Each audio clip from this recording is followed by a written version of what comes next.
Hola Ernesto, un abrazo, ¿cómo estás? Hola, ¿qué tal Rubén? ¿Cómo andas? Un gusto. Bueno, Bueno, Ernesto, una primera pregunta para que nuestros televidentes puedan entender un poco algunas situaciones, dado que vos sos profe y por lo tanto te comunicas muy bien con la gente que no es economista. Esta situación que se está dando con el Club de París y el Fondo Monetario Internacional, donde el club le dice primero arreglen con el fondo y después vemos, ¿cómo lo ves? ¿Qué es lo que está pasando? bueno, eso es uno de los problemas que particularmente a mí me tiene alarmado, porque los mensajes que se están dando desde Argentina son totalmente contradictorios. Por un lado, el presidente viaja para tratar de arreglar, y por otro lado, desde el Congreso o de distintos grupos surgen mensajes totalmente contradictorios. Eso causa un problema muy serio. En primer lugar, nosotros estamos ya en una situación de default con el Club de París porque no hemos pagado. Por otro lado, no se ve claramente cómo puede Argentina negociar con el Fondo Monetario cuando no tiene ningún programa para presentar. Y lo peor de todo es que un incumplimiento con el Club de París y la situación incierta con el Fondo Monetario puede tirar por la borda el acuerdo de deuda que se hizo hace unos meses. Y eso es lo más serio de todo. O sea que la situación es alarmante. Yo creo que se ubica en un contexto donde el gobierno desde el inicio planteó salud antes que educación y no consiguió ni salud ni consiguió, perdón, salud antes que economía y no Sí, consiguió ni salud ni economía. Hoy claro. tenemos Ahora, un si esto, resultado, sí, sí, te escucho. No, te iba a preguntar que tal cual lo describís vos es lo que pensamos generalmente todos, pero si esto es así, como vos decís muy bien, ¿qué pasa que hoy las acciones argentinas en Wall Street subieron un 10%? No se puede creer. eso es una cuestión muy local. Es una cuestión muy local. Yo no tomaría nunca como referencia las acciones porque hoy podés tener un rebote de 8% y en una semana podés tener una caída del 12%. Eso no es una situación que normalmente muestra la situación de un país. ¿Qué es lo que tenemos hoy en Argentina? Tenemos una política sanitaria que fracasó. Ante ese fracaso de la política sanitaria, lo que yo veo es que Argentina está solamente en este momento apostando a una estrategia electoral. Es decir, tratar de salir de la situación hasta que lleguen las elecciones. Tiene algún viento a favor, como es, por ejemplo, los dólares que ha conseguido del alto precio de los granos y que han reforzado la situación. Pero Argentina tiene desafíos muy por encima de eso. En primer lugar, esta política sanitaria, que prácticamente nos ha llevado a la fase uno de vuelta, ha causado un impacto muy fuerte sobre la economía.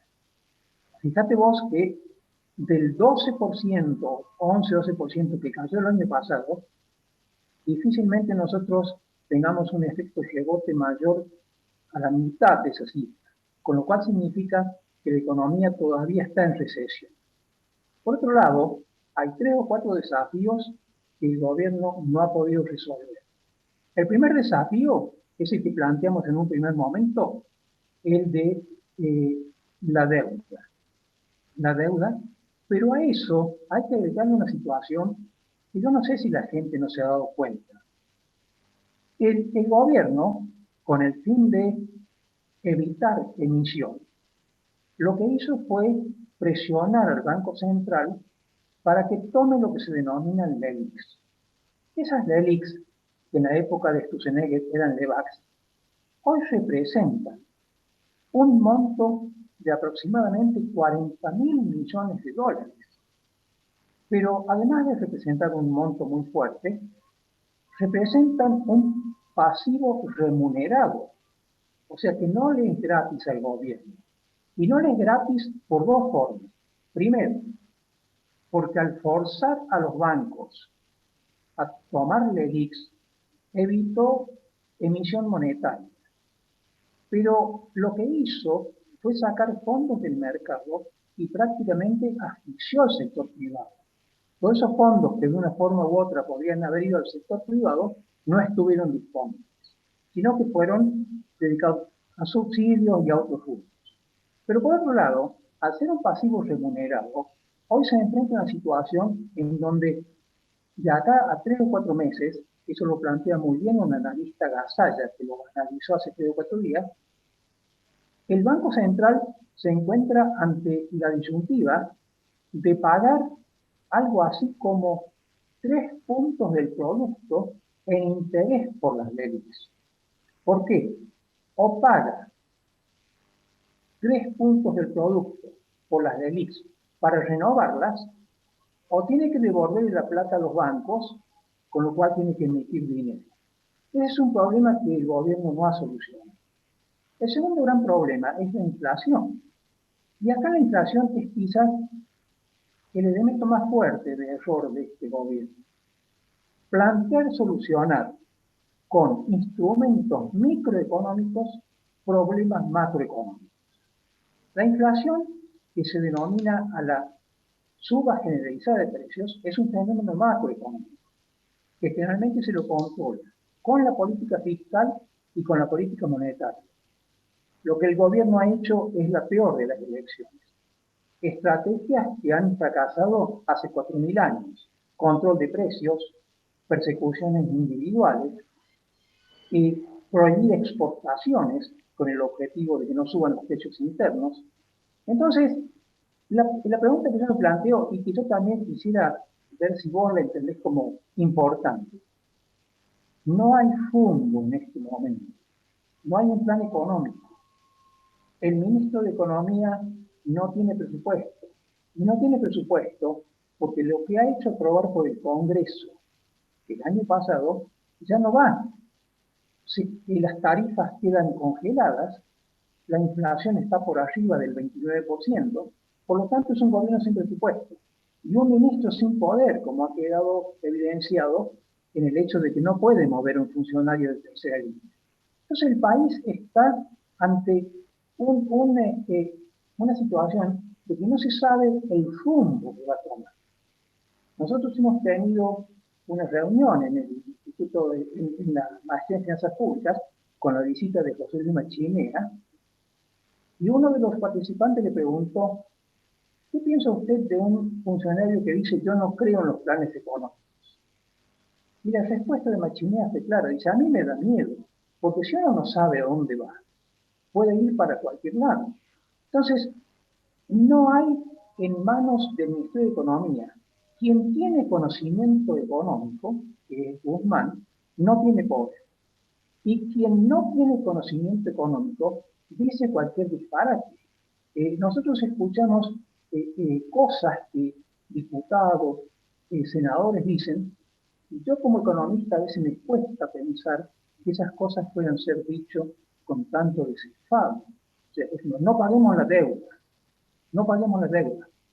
Yo no sé quién piensa que si uno no paga la deuda, el país tiene futuro.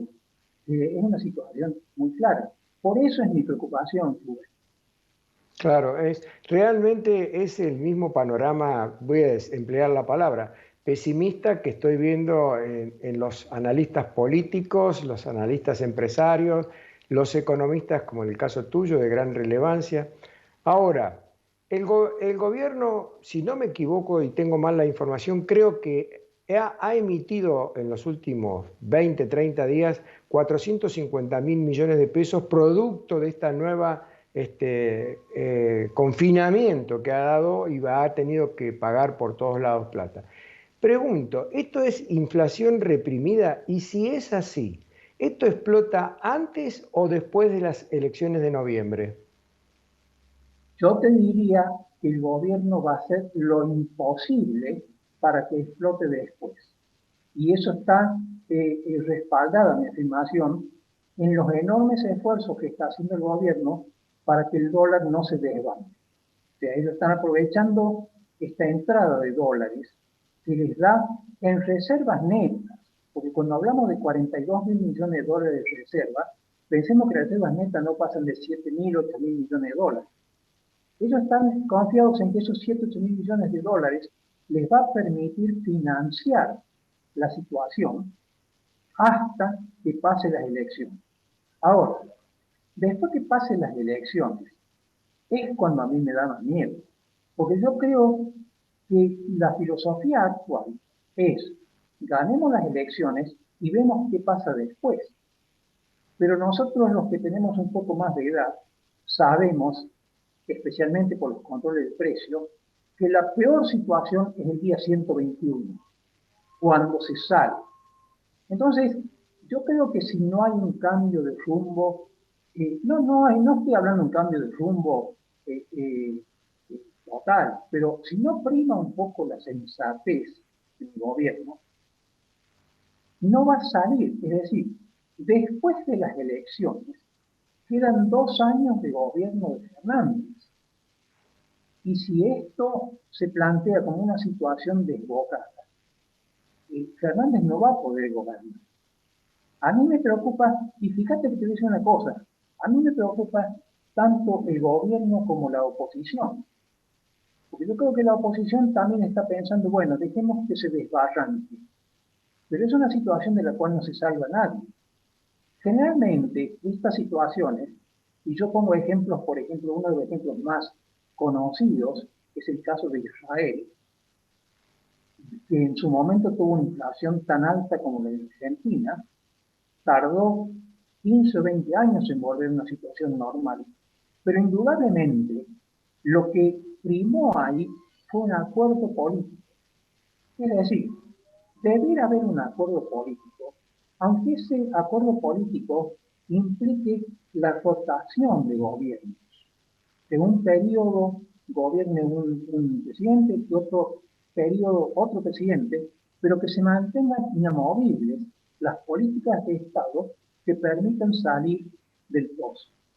Yo quiero decir Está que muy a mí me claro. preocupa mucho, a mí me preocupa mucho que cuando todo aparece mal, la primera crítica es hacia el sector privado.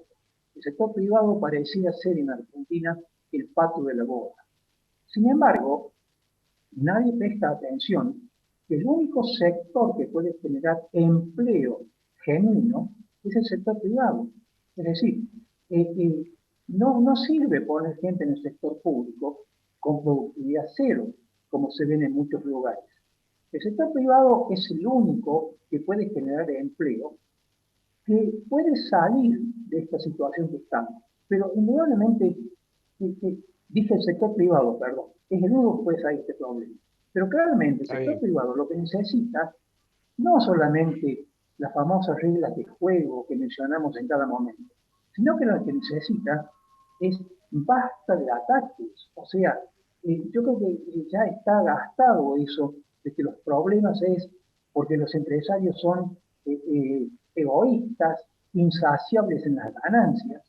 Yo Lo creo que estuvimos conversando precisamente, Ernesto, ese tema con César Martínez, un hombre de la construcción, donde ya el sector público lo está ahogando al sector privado. Pero me hicieron seña que nos van a cortar la luz, Ernesto, porque se terminó el bloque. Así que te agradezco muchísimo que hayas participado del programa. Te mando un gran abrazo y será hasta el próximo encuentro.